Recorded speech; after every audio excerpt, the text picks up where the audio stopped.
ప్రపంచ కప్ నుంచి వెళ్తూ పాకిస్తాన్ ను తీసుకెళ్లింది శ్రీలంక.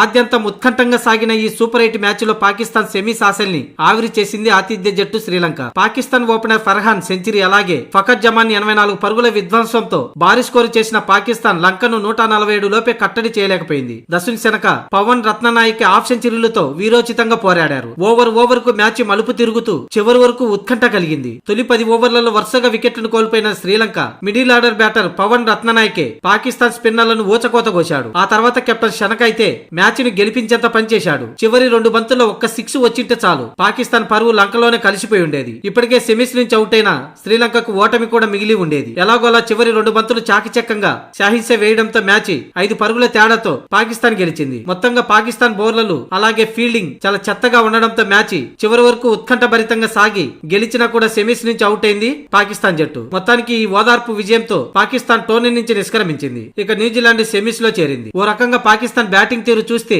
అలాగే బ్యాటింగ్ లో శ్రీలంక వరుసగా వికెట్లను కోల్పోవడం చూస్తే మ్యాచ్ ఫిక్సింగ్ ఏమైనా జరిగిందా అన్న రీతిలో ఉండేది. కానీ శ్రీలంక మిడిల్ ఆర్డర్ బ్యాటర్లు వీరోచితంగా పోరాడారు. పాకిస్తాన్ జట్టుకు రక్త కన్నీరు మిగిల్చారు. సెమీస్ ఎలాగపోయింది, మ్యాచ్ అయినా గెలుస్తామా అన్న రీతిలో సాగింది చివరి 2-3 ఓవర్లు. మొత్తానికి 5 పరుగుల తేడాతో ఓదార్పు విజయంతో పాకిస్తాన్ ఇంటిముఖం పట్టింది.